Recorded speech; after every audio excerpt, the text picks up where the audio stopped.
እነሆ ለቀናት ባለበት እየተንቀሳቀሰ የነበረው የጥቁር ገበያ ወይም ደግሞ የሐዋላ ምንዛሬ እነሆ በዛሬው ዕለት ጭማሪ አሳየም። እናም በዛሬው ዕለት ምን ያህል ጭማሪ አሳይቷል? አንድ በአንድ በዚህ ቪዲዮአችን አብረን እንቃኘዋለን። ሰላም ጤና ይስጥልን ክቡራትና ክቡራን አድማጭ ተመልካቾቻችን እንደምን አላችሁ? እንደምን ቆይታችኋል? ዛሬ ህዳር 7 2018 ያለውን የጥቁር ገበያ ሐዋላ ምንዛሬና የባንኮችን የምንዛሬ ተመን እንደዚሁም የግል ምንዛሬ ቢሮዎች በአሁኑ ሰዓት ላይ በስንት እየገዙ ነው በስንት እየሸጡ ነው የሚለው መረጃ በዚህ ቪዲዮአችን አንድ በአንድ አብረን እንቃኛለን። እነሆ በዛሬው ዕለት በጥቁር ገበያ ወይም ደግሞ በሐዋላ ምንዛሬ የ14 ሀገራቶችን የምንዛሬ ተመን በተጨማሪ በባንኮች ደረጃ ደግሞ የ6 ባንኮችን የምንዛሬ ተመን ከ6 ባንኮች አሪፍ ምንዛሬ እየመነዘረ የሚገኘው ባንክ የትኛው ባንክ ነው የሚለው መረጃ በዚህ ቪዲዮአችን አንድ በአንድ አብረን እንመለከታለን። በተጨማሪም በግል ምንዛሬ ቢሮዎች የ6 ሀገራቶችን የምንዛሬ ተመን በዛሬው ዕለት ጨምረዋል ወይስ ቀንሰዋል የሚለው መረጃ በዚህ ቪዲዮአችን አብረን እንቃኛለን። እነሆ ለቀናት እጅግ በጣም በትንሹ እንቅስቃሴ ያሳየ የነበረው የጥቁር ገበያ ወይም ደግሞ የሐዋላ ምንዛሬ እነሆ በዛሬው ዕለት ጭማሪ አሳይቷል። ጥቁር ገበያ ወይም ደግሞ ሐዋላ በእነዚህ ተከታታይ ወር ውስጥ እንደዚሁም ደግሞ በዚህ ዓመት ውስጥ እጅግ በጣም ከፍተኛ ጭማሪ ነው ያሳየው። ከዚህ ከአንድ ዓመት ከወራት በፊት አንድ የአሜሪካን ዶላር በባንኮች ደረጃ 54 ብር ነበር። አሁን ላይ ደግሞ 150 ብር ገብቷል። ይህ ሁሉ የተፈጠረው አንድ ዓመት ከወራት ውስጥ ነው። እናም በአንድ ዓመት ይህ ሁሉ ጭማሪ እጅግ በጣም አስደንጋጭ ነው። በዚህ አይነት መልኩ የሚቀጥል ከሆነ የጥቁር ገበያ ወይም ደግሞ የሐዋላ ምንዛሬ እንደዚሁም የባንኮች ምንዛሬ ተመን የግል ምንዛሬ ቢሮዎችም ከዚህ የበለጠ ጭማሪ እንደሚያሳዩ ይነገራል። እናም የኢትዮጵያ ብሔራዊ ባንክ እንደገለጸም ከሆነ የጥቁር ገበያውን ወይም ደግሞ የሐዋላ ምንዛሬ ለማዳከም የተለያዩ እርምጃዎችን እየወሰደ እንደሚገኝም ገልጸዋል። አሁን ላይ የኢትዮጵያ ብሔራዊ ባንክ በጥቁር ገበያው ላይ ጥብቅ የሆነ እርምጃዎችና ጥብቅ የሆነ ክትትሎችን እያደረገ እንደሆነ እየተመለከትን ይገኛል። እናም የዓለም ባንክ እንዳለው የጥቁር ገበያውን ለማዳከም እንደዚሁም የብር የመግዛት አቅምን ከፍ ለማድረግ የኢትዮጵያ ብሔራዊ ባንክ አሁን እየሰራበት ካለው ሁኔታ ከዚህ በተሻለ መስራት እንዳለበትም ገልጸዋል። እናም ቤተሰቦች ከዚህ በኋላ ጥቁር ገበያው ደግሞ ሐዋላ የሚጨምርበት ቻንስ ከፍተኛ ነው። ነገር ግን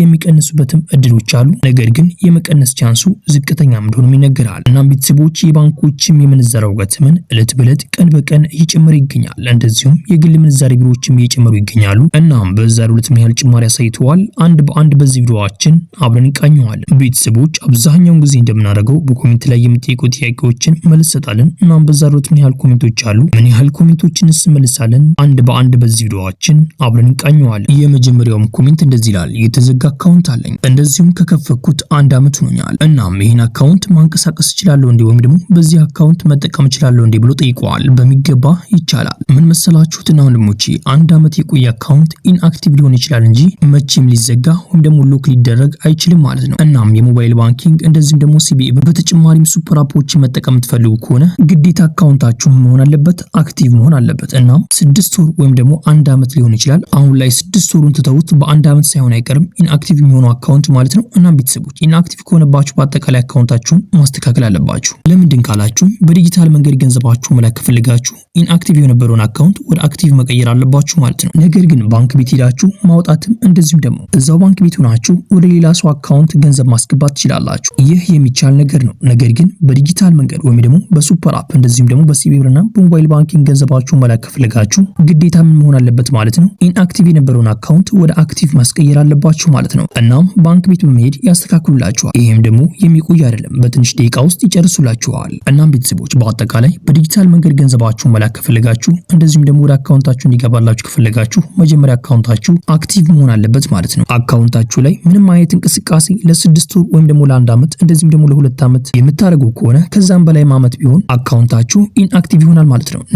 ነገር ግን አካውንታችሁ ከተከፈተ ከ10 አመት ካለፈው ለ10 አመት እንደዚሁም ለ15 አመት ምንም አይነት እንቅስቃሴ ሳታሳዩበት የነበረ አካውንት ከሆነ ገንዘባችሁ ለኢትዮጵያ ብሔራዊ ባንክ ይስተላልፋል። እናም እንደዚህ አይነት የቆየባችሁ አካውንት ካላችሁ ወደ ኢትዮጵያ ብሔራዊ ባንክ በመሄድ ገንዘባችሁ መቀበል ትችላላችሁ። ነገር ግን አንዳንድ ማሟላት ያለባችሁ ነገራቶች አሉ። ምን ማሟላት እንዳለባችሁ እነሱ ይገልጹላችኋል። ቤተሰቦች ወደ ቀጣኛው ኮሜንት አለፈን። ከ5 ቀን በኋላ ወደ ኢትዮጵያ ዶላር ይዤ ይገባሉ። እናም የትኛው ባንክ የተሻለ ምንዛሬ ያለው ብሎ ጠይቀዋል። ምን መሰላችሁ እህትና ወንድሞቼ ከባንኮች የተሻለ ምንዛሬ ያላቸው የግል ምንዛሬ ቢሮዎች ነው። የግል ምንዛሬ ቢሮዎች እጅግ በጣም በአሁኑ ሰዓት ላይ በጣም አሪፍ ምንዛሬ ያላቸው ናቸው። ከጥቁር ገበያው ጋር በጣም ፉክክር ያላቸው ከባንኮች ደግሞ የተሻለ ምንዛሬ ያላቸው የግል ምንዛሬ ቢሮዎች ናቸው። እናም ወደ እነዚህ ወደ ግል ምንዛሬ ቢሮዎች በመሄድ ገንዘባችሁን ማስመንዘር ትችላላችሁ። የሚገኙበትን አድራሻና ስልክ ቁጥራቸውን የቴሌግራም ቻናላችን ላይ ያስቀምጥላችኋል። የቴሌግራም ቻናላችን ሊንክ የት እንደምታገኙ በኋላ ጠቁማችኋለሁ። እስከ ቪዲዮ መጨረሻ አብራችሁን ቆዩ። ወደ ቀጣኛው ኮሜንት አለፈን። ከዚሁ መልስ ጋር ተያያዥነት ያለው መልስ ነው። ኮሜንቱ ምን ይላል? አብረን ቃኘዋለን። ወደ ግል ምንዛሬ ቢሮዎች ከውጭ ሀገራት ሆነን ወደ እነሱ ገንዘባችንን መላክ እንችላለን እንዴ ብሎ ጠይቀዋል። ይህ ነገር አይቻልም። ማድረግ ነው የምትችሉት ወደ ኢትዮጵያ ገንዘቡን ይዛችሁ መጣችሁ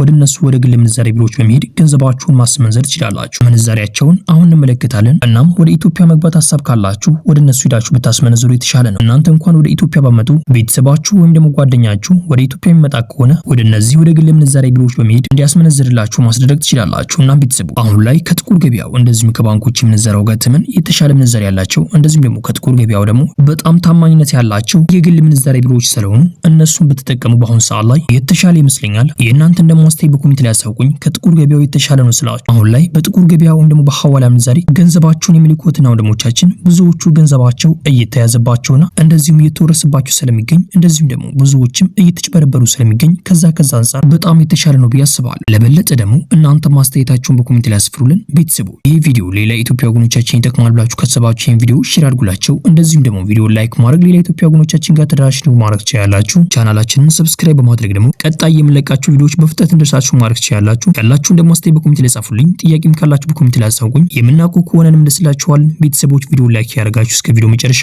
አብራችሁን ቆዩ። በቅድሚያም የምናገኘው አንድ የአሜሪካን ዶላር በአሁኑ ሰዓት ላይ በጥቁር ገበያ ሐዋላ ምንዛሬም እየተመነዘረበት ያለው ዋጋ 180 ብር ከ32 ሳንቲም እየተመነዘረ ሲሆን 100 የአሜሪካን ዶላሮች ደግሞ 18032 ብር በኢትዮጵያ ብር በጥቁር ገበያ ሐዋላ ምንዛሬም በዛሬው ዕለት ሲመነዘር ውሏል። የአሜሪካን ዶላርን በአሁኑ ሰዓት ላይ በከፍተኛ ዋጋ ገዛ የሚገኘው ባንክ የአባይ ባንክ ነው። የአባይ ባንክ አንድ የአሜሪካን ዶላር እየገዛበት ያለው ዋጋ 151 ብር ከ42 ሳንቲም እየገዛ ሲሆን የሸጥበት ያለው ዋጋ ደግሞ 154 ብር ከ45 ሳንቲም እነሱ ይሸጣሉ። የኢትዮጵያ ንግድ ባንክ አንድ የአሜሪካን ዶላር እየገዛበት ያለው ዋጋ 150 ብር ከ52 ሳንቲም እየገዛ ሲሆን የሸጥበት ያለው ዋጋ ደግሞ 153 ብር ከ53 ሳንቲም እነሱ ይሸጣሉ። የግል ምንዛሬ ቢሮዎች በአሁኑ ሰዓት ላይ አንድ የአሜሪካን ዶላር እየገዙበት ያለው ዋጋ 173 ብር ከ30 ሳንቲም የተገዛ ሲሆን የተሸጠበት ያለው ዋጋ ደግሞ 176 ብር ከ77 ሳንቲም እነሱ ይሸጣሉ። በቀጣይ የምናገኘው አንድ ዩሮ በአሁኑ ሰዓት ላይ በጥቁር ገበያ ሐዋላ ምንዛሬም እየተመነዘረበት ያለው ዋጋ 209 ብር ከ46 ሳንቲም እየተመነዘረ ሲሆን 100 ዩሮዎች ደግሞ 20946 ብር በኢትዮጵያ በጥቁር ገበያ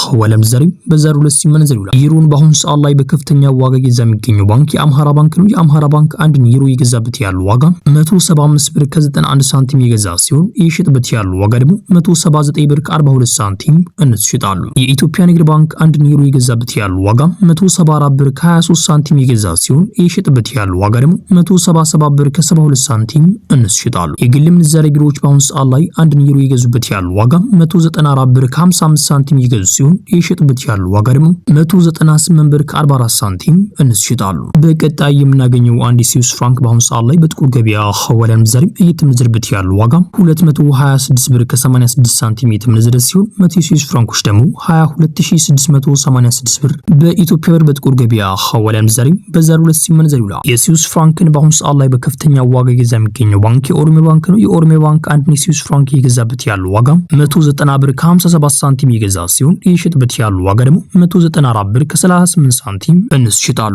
በቀጣይ የምናገኘው አንድ የካናዳ ዶላር በአሁኑ ሰዓት ላይ በጥቁር ገበያ ሐዋላ ምንዛሬም እየተመነዘረበት ያለው ዋጋ 128 ብር ከ47 ሳንቲም እየተመነዘረ ሲሆን 100 የካናዳ ዶላሮች ደግሞ 12847 ብር በኢትዮጵያ ብር በጥቁር ገበያ ሐዋላ ምንዛሬም በዛሬው ዕለት ሲመነዘር ይውላል። የካናዳ ዶላርን በአሁኑ ሰዓት ላይ በከፍተኛ ዋጋ ገዛ የሚገኘው ባንክ የአዋሽ ባንክ ነው። የአዋሽ ባንክ አንድ የካናዳ ዶላር በአሁኑ ሰዓት ላይ የገዛበት ያለው ዋጋ 108 ብር ከ10 ሳንቲም የገዛ ሲሆን የሸጠበት ያለው ዋጋ ደግሞ 110 ብር ከ26 ሳንቲም እነሱ ይሸጣሉ። በቀጣይ የምናገኘው አንድ የአውስትራሊያ ዶላር በአሁኑ ሰዓት ላይ በጥቁር ገበያ ሐዋላ ምንዛሬም እየተመነዘረበት ያለው ዋጋ 117 ብር ከ79 ሳንቲም እየተመነዘረ ሲሆን 100 የአውስትራሊያ ዶላሮች ደግሞ 11779 ብር በኢትዮጵያ ብር በጥቁር ገበያ ሐዋላ ምንዛሬም በዛሬው ዕለት ሲመነዘር ይውላል። በቀጣይ የምናገኘው አንድ ፓውንድ ስተርሊንግ በአሁኑ ሰዓት ላይ በጥቁር ገበያ ሐዋላ ምንዛሬም እየተመነዘረበት ያለው ዋጋ 237 ብር ከ40 ሳንቲም እየተመነዘረ ሲሆን 100 የፓውንድ ስተርሊንጎች ደግሞ 23740 ብር በኢትዮጵያ ብር በጥቁር ገበያ ሐዋላ ምንዛሬም በዛሬው ዕለት ሲመነዘር ይውላል። የፓውንድ ስተርሊንግ በአሁኑ ሰዓት ላይ በከፍተኛ ዋጋ ገዛ የሚገኘው ባንክ የአቢሲኒያ ባንክ ነው። የአቢሲኒያ ባንክ አንድ የፓውንድ ስተርሊንግ በአሁኑ ሰዓት ላይ ገዛበት ያለው ዋጋ 199 ብር ከ48 ሳንቲም የገዛ ሲሆን የሸጠበት ያለው ዋጋ ደግሞ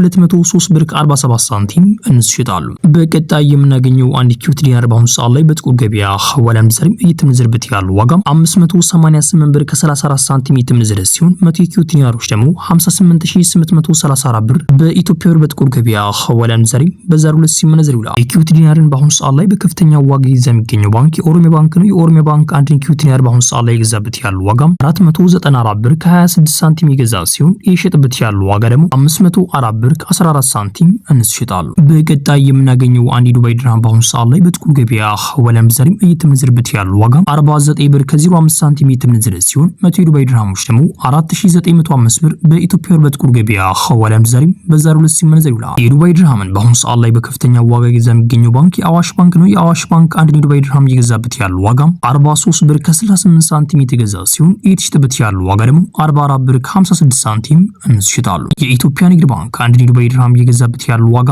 40 ብር ከ98 ሳንቲም የገዛ ሲሆን እየሸጠበት ያለው ዋጋ ደግሞ 41 ብር ከ80 ሳንቲም እንስሽጣሉ። የግል ምንዛሬ ቢሮዎች በአሁኑ ሰዓት ላይ አንድ የዱባይ ድርሃም እየገዙበት ያለው ዋጋ 45 ብር ከ80 ሳንቲም የተገዛ ሲሆን እየተሸጠበት ያለው ዋጋ ደግሞ 46 ብር ከ72 ሳንቲም እንስሽጣሉ። በቀጣይ የምናገኘው አንድ የሳዑዲ ሪያል በአሁኑ ሰዓት ላይ በጥቁር ገበያ ሐዋላ ምንዛሬም እየተመነዘረበት ያለው ዋጋ 48 ብር ከ04 ሳንቲም የተመነዘረ ሲሆን 100 የሳዑዲ ሪያሎች ደግሞ 4804 ብር በኢትዮጵያ ብር በጥቁር ገበያ ሐዋላ ምንዛሬም በዛሬው ዕለት ሲመነዘር ይውላል። የሳዑዲ ሪያልን በአሁኑ ሰዓት ላይ በከፍተኛ ዋጋ እየገዛ የሚገኘው ባንክ የአዋሽ ባንክ ነው። የአዋሽ ባንክ አንድ የሳዑዲ ሪያል እየገዛበት ያለው ዋጋ 42 ብር ከ75 ሳንቲም የተገዛ ሲሆን እየተሸጠበት ያለው ዋጋ ደግሞ 43 ብር ከ61 ሳንቲም እንስሽጣሉ። የኢትዮጵያ ንግድ ባንክ አንድ የሳዑዲ ሪያል እየገዛበት ያለው ዋጋ 40 ብር ከ13 ሳንቲም የገዛ ሲሆን እየሸጠበት ያለው ዋጋ ደግሞ 40 ብር ከ93 ሳንቲም እንስሽጣሉ። የግል ምንዛሬ ቢሮዎች በአሁኑ ሰዓት ላይ አንድ የሳዑዲ ሪያል እየገዙበት ያለው ዋጋ 45 ብር ከ30 ሳንቲም የተገዛ ሲሆን እየተሸጠበት ያለው ዋጋ ደግሞ 46 ብር ከ21 ሳንቲም እንስሽጣሉ። በቀጣይ የምናገኘው አንድ ኦማን ሪያል በአሁኑ ሰዓት ላይ በጥቁር ገበያ ሐዋላ ምንዛሬም እየተመነዘረበት ያለው ዋጋ 468 ብር ከ21 ሳንቲም እየተመነዘረ ሲሆን 100 የኦማን ሪያሎች ደግሞ 46821 ብር እየተመነዘረ ይገኛል። በቀጣይ የምናገኘው አንድ ጆርዳን ዲናር በአሁኑ ሰዓት ላይ በጥቁር ገበያ ሐዋላ ምንዛሬም እየተመነዘረበት ያለው ዋጋ 254 ብር ከ30 ሳንቲም እየተመነዘረ ሲሆን 100 የጆርዳን ዲናሮች ደግሞ 25430 ብር እየተመነዘረ ይገኛል። በቀጣይ የምናገኘው አንድ ባህሪን ዲናር በአሁኑ ሰዓት ላይ በጥቁር ገበያ ሐዋላ ምንዛሬም እየተመነዘረበት ያለው ዋጋ 479 ብር ከ53 ሳንቲም እየተመነዘረ ሲሆን 100 የባህሪን ዲናሮች ደግሞ 47953 ብር እየተመነዘረ ይገኛል። በቀጣይ የምናገኘው አንድ እስራኤል ሽክል በአሁኑ ሰዓት ላይ በጥቁር ገበያ ሐዋላ ምንዛሬም እየተመነዘረበት ያለው ዋጋ 55 ብር ከ84 ሳንቲም እየተመነዘረ ሲሆን 100 እስራኤል ሽክሎች ደግሞ 5584 ብር እየተመነዘረ ይገኛል። ቤተሰቦች የዛሬው ምንዛሬ መረጃ ይህን መስል ነበር። ቤተሰቦች የቴሌግራም ቻናላችን ሊንክ የምታገኙት ከዚህ ቪዲዮ ስር ያለውን ጽሑፍ አንዴ ክሊክ ታደርጉታላችሁ። ከዛ በኋላ ብዙ ጽሑፎች ይመጡላችኋል። እነዛን ጽሑፍ ደግሞ አንዴ ስነኳቸው የቴሌግራም ቻናል ሊንክ የሚላለ እሱን አንዴ ክሊክ በማድረግ ወደ ቴሌግራም ቻናላችን ይወስዳችኋል። በቴሌግራም ቻናላችን ላይ አዳዲስ መረጃዎች ሲኖሩ እናሳውቃችኋል። ቤተሰቦች ይሄ ቪዲዮ ሌላ ኢትዮጵያ ወገኖቻችን ይጠቅማል ብላችሁ ካሰባችሁ ይሄን ቪዲዮ ሼር አድርጉላቸው። እንደዚሁም ደግሞ ቪዲዮ ላይክ ማድረግ ሌላ ኢትዮጵያ ወገኖቻችን ጋር ተደራሽ ደግሞ ማድረግ ትችላላችሁ። ቻናላችን ደግሞ ሰብስክራይብ በማድረግ ቀጣይ የምለቃቸው ቪዲዮዎች በፍጥነት እንድርሳችሁ ማድረግ ትችላላችሁ። ሁላችሁም ደግሞ አስተያየት በኮሜንት ላይ ጻፉልኝ። ጥያቄም ካላችሁ በኮሜንት ላይ አሳውቁኝ። የምናውቀው ከሆነ እንመልስላችኋለን። ቤተሰቦች ኢንሻአላህ በቀጣይ ቪዲዮ እስከምንገናኝ ቸር ቆዩልኝ።